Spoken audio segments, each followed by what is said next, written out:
I'm so excited to do this. We're really thrilled to have the opportunity to bring this conversation to so many of you. I tend to mix my language between what it's like to be parent facing and what it's like to be physician and care provider facing, because as physicians and care providers, everyone also has to sort of shift their language. So the first thing that I just like to just set the tone for, I talk a lot about resilience. Resilience is such an important conversation, but the more hopeful definition of resilience, when we're not talking about significant sources of real stress and trauma, is something that I think Maya Angelou said so beautifully. I've learned that you can tell a lot about a person by the way they handle these three things: a rainy day, lost luggage, and tangled Christmas tree lights. And I say that just because when you get into the minds of parents, much of the frustration, even when the biggest challenges are happening, is in their day to day and how to help their kids respond and have self regulation and what is going on for them in their day to day. And also because we become the adults who have to learn about these things. So it's just something to start with that tone. For some reason, now there we go, my slide is moving.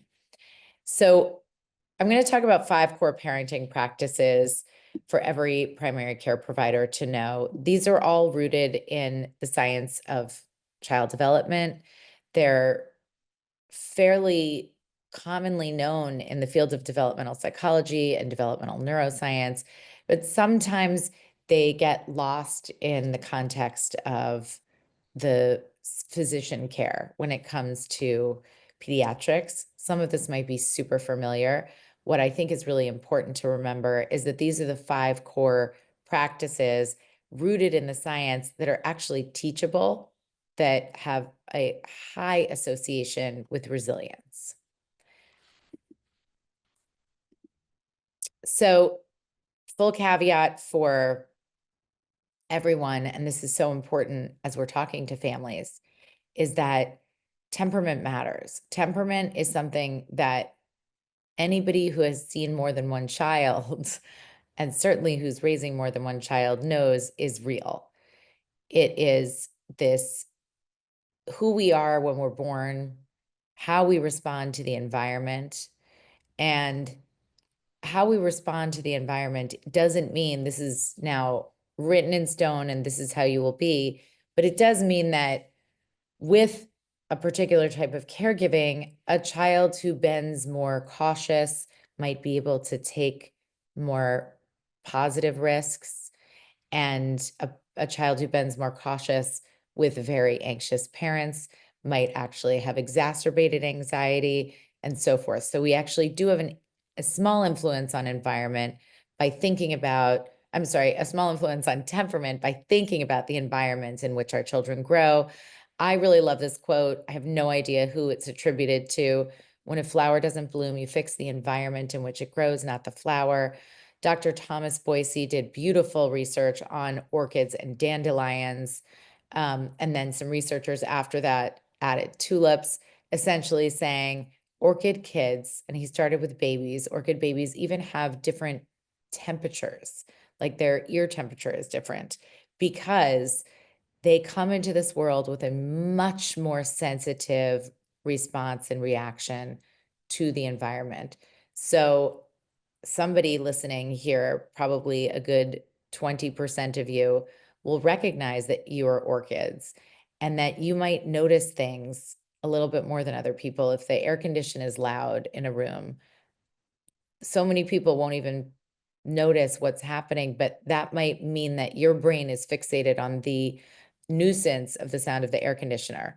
And that's a very silly example, but it's important because if you can pay attention to the temperament of the child, first, we stop blaming children and trying to turn them into a different metaphorical flower. And also because it helps us understand how the parents that we're working with and how we are influences what we think of other people and how we respond.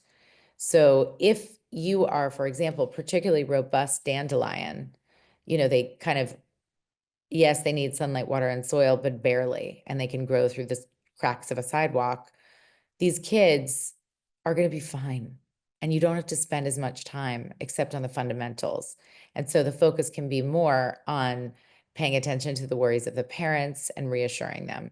Whereas for kids who are orchids, and there's tons of literature on this, and I do, if you have noticed that this is something that has been a curiosity of yours, I highly recommend Thomas Boise's research. You can pay closer attention to how predictable routines, and the importance of sleep, the importance of nutrition, how those things actually influence those kids. Because as we know, some kids are just having huge reactions to what could be kind of nothing to another child. So taking that into account when we're talking about all of this is just important, because there is no one size fits all approach to parenting. There can't be, because humans are so different.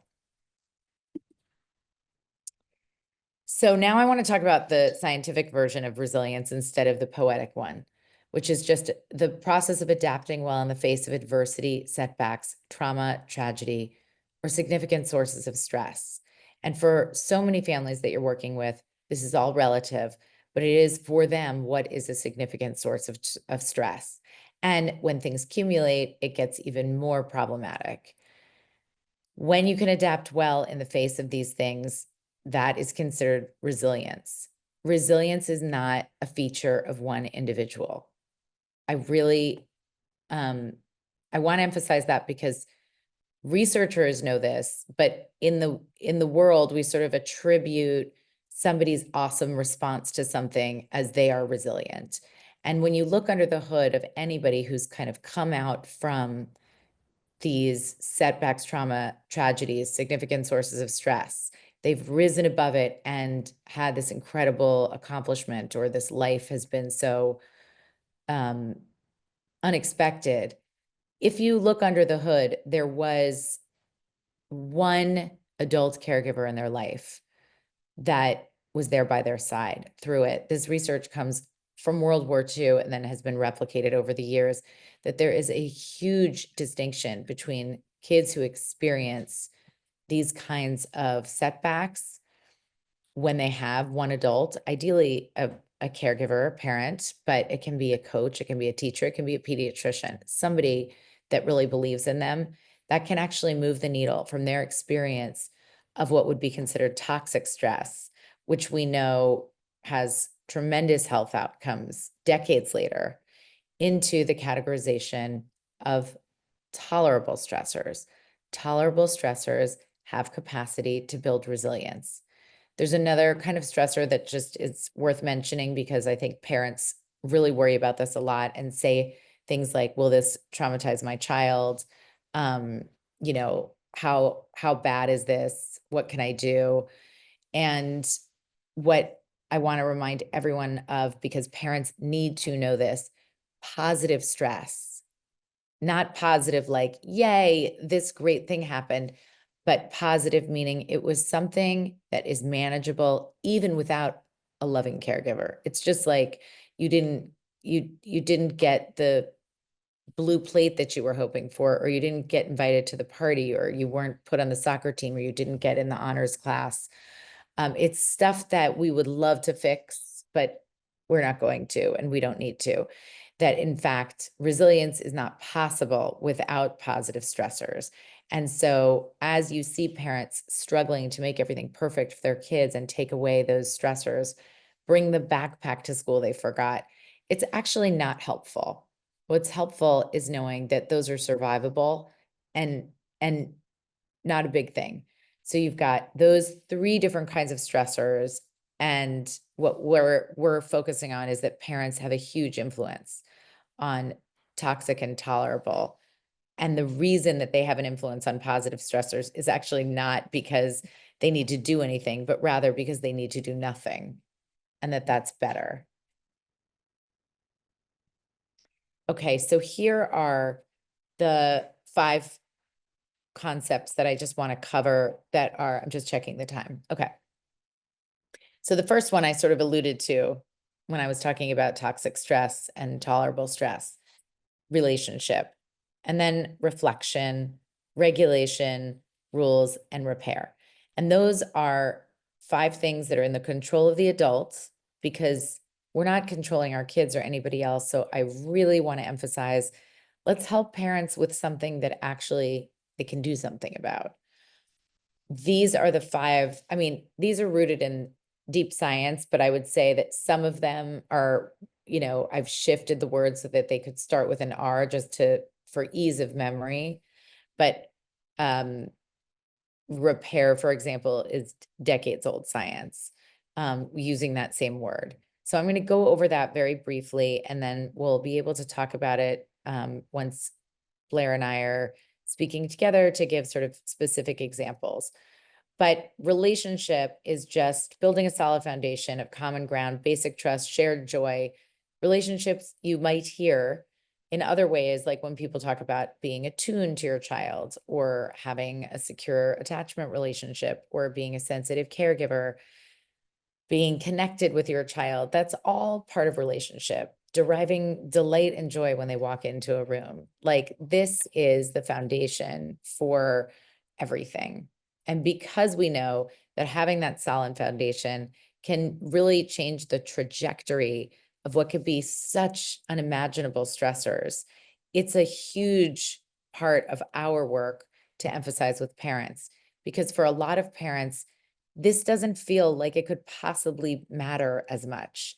It feels either like, no kidding, like, yeah, I should have a good relationship with my kid, or it feels like that's very soft and it can't possibly matter. It matters so much. And again, I just want to stress how spectacularly it matters, that it is, in fact, the most powerful environmental influence on our children's development. That's huge. If we can help people understand that having a close connected relationship with their child can actually help really unsurmountable seeming things be more surmountable, then there can be more of an investment in that relationship and less of an investment or less time put into things that don't really make a difference. So, whoops, I've missed a principle. Here we go. So reflection, and I think reflection is one of those that people feel like they can skip. And I think even as a care provider, we know that there's a distinction between walking into a room kind of stressed out, breathless, and having just come from 100 things that need to get done in 5 seconds, to being able to be available to the patients. That if you have no time, but take the time to take a breath, you actually walk in there where your nervous system is contagious. So you're walking in there in a way that is much more available to the patient and parent. And you're not bringing in sort of the baggage of all of the things that are, all the things you're encumbered with in a really busy day. But reflection also means helping parents understand that, thinking about, and I think this is an exercise for healthcare providers as well, just reflecting on kind of your own experience in training, your own experience being parented, your own experience and thoughts and preconceived notions about what is the best thing for somebody, when it isn't rooted in science, when it isn't so clear cut, you need a vaccine, but it's actually like, what are my preconceived notions about how to speak to a child, or how was I spoken to? What was I mean, this is getting quite deep to have in a quick visit, but just thinking about what your experience was being parented is actually associated with having better, bolstered, secure attachment with your child, because you've kind of come to terms with it once you've reflected. And most importantly, when you reflect, you give yourself an opportunity to pause so that you can regulate. Regulation is one of the most, both self and co-regulation are kind of the most predictive of just like all the positive outcomes that we hope for. So regulation is really worth time.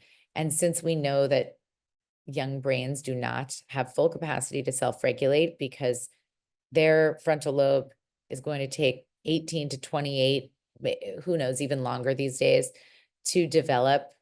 As we're discovering in the science, like brains, they take a long time to cook.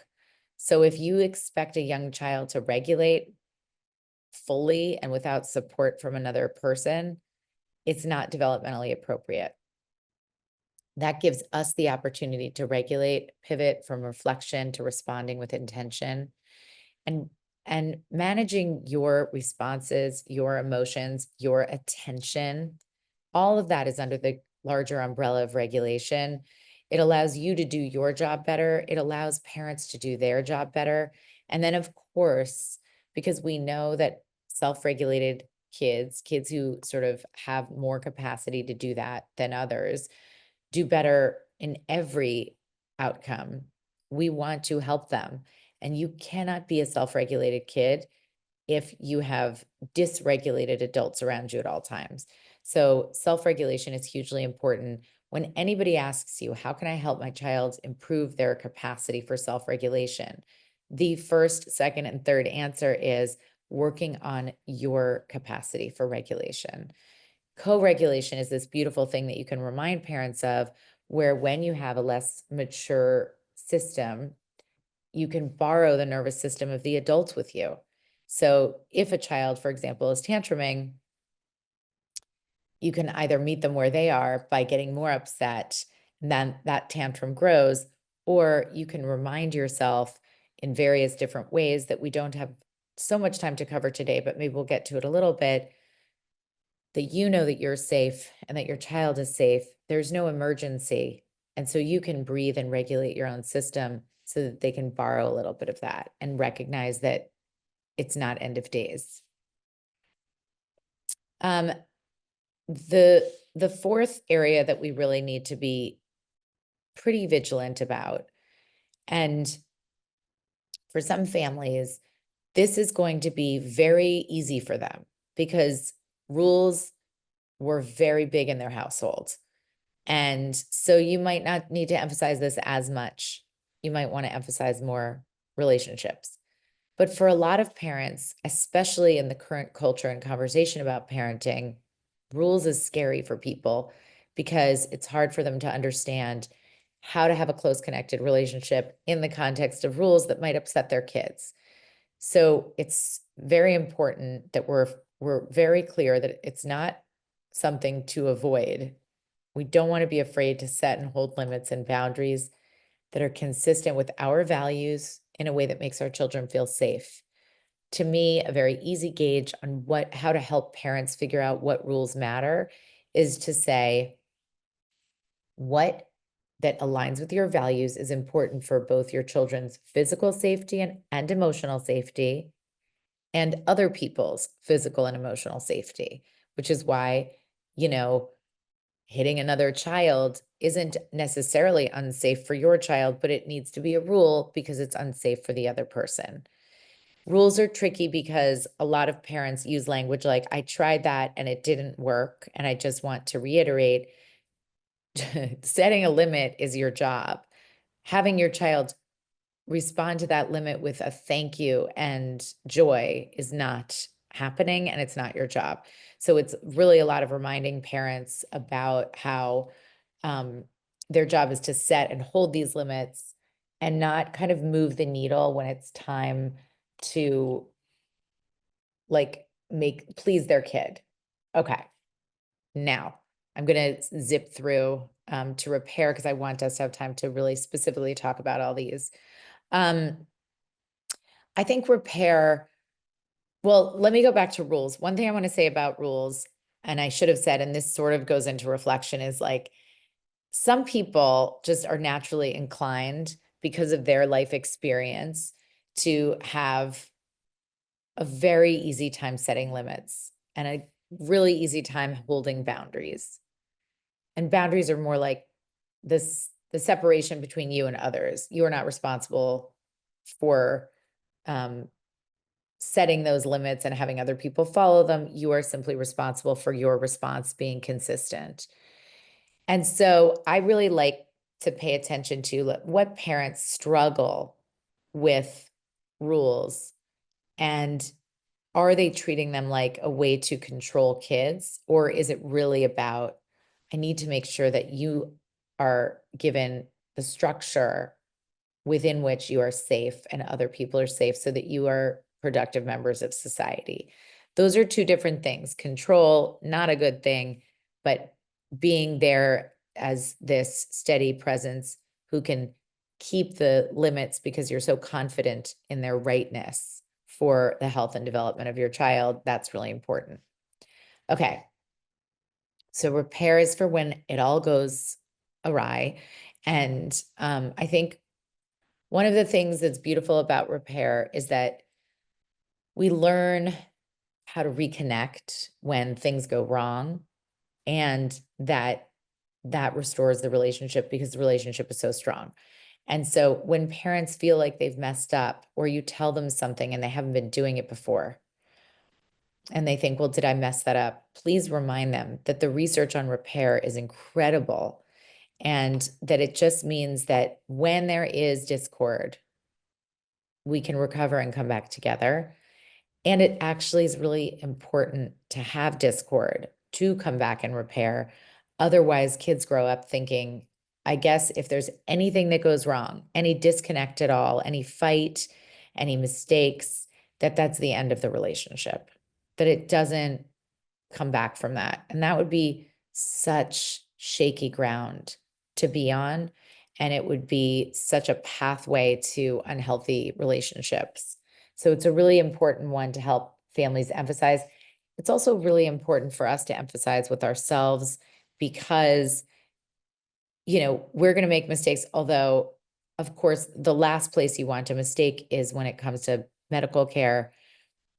But in terms of relationships, we're going to have a moment that was just, it went wrong, and we have to be able to come back from it. So in the absence of discord, there cannot be repair. And in the absence of repair, you don't have strong relationships.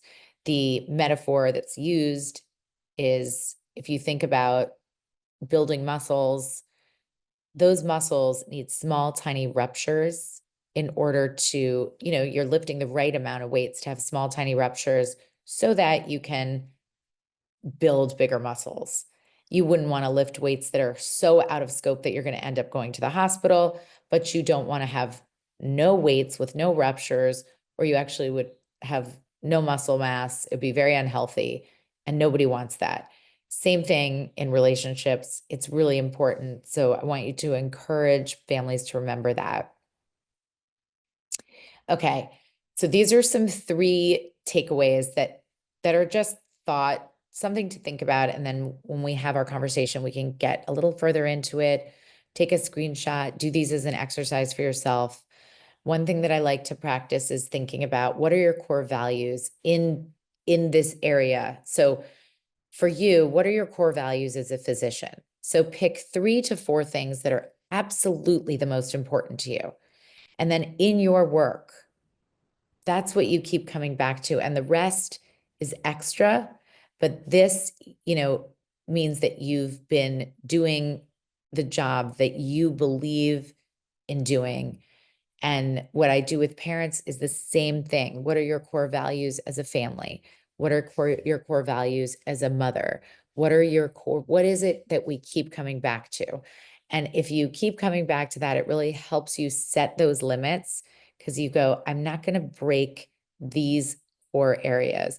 Another question you can ask yourself is, when this family looks back in time, like I remember Dr. Newberger was my physician from when I was a little girl up until I became an adult. I remember that physician. I remember his qualities. I remember what was important to him. He mattered in my life. What do you want your patients to be saying when they look back on their experience with you? Because it really matters to them. You are so fundamental to their health and well-being. Okay, second thing is, what is your self-regulation statement? Mine is ridiculous. I'm going to share it here at the risk of sounding ridiculous. But if I'm in a situation where I can feel that I'm going to be dysregulated in any way, I do the hack of putting my hand on my heart because that just regulates you quickly. It gives you a little space. It's touch. And I say, everyone is safe. I'm not being chased by a shark. Ridiculous. Yes. Sharks freak me out. It was an easy one. Some people say I'm not being chased by a bear or a saber-toothed tiger or whatever it is that reminds you that we don't need to be in fight, flight, or freeze. We're uncomfortable, but there's no emergency. No one's in danger. You need to know your self-regulation statement to be able to pull it out when you need it, and also to share with your families that they need to find their self-regulation statement. And finally, write down some of your bang for your buck phrases. Like one that I say all the time is, all feelings are welcome, all behaviors are not. It gives you a lot of information in a very short window. You need bang for your buck statements because you have such a short window of time during which you're in conversation with parents. You have a lot going on. So you need to give them just like a little something that they can remember. So just write down your bang for your buck statements, and I would love for you to put them in the chat because we can all use them. And that's my fake headshot that's like 700 years old. But I do have a free Substack and a podcast that is free for parents they can listen to. And it's, we try to give them as many resources as possible. I think it can be really helpful.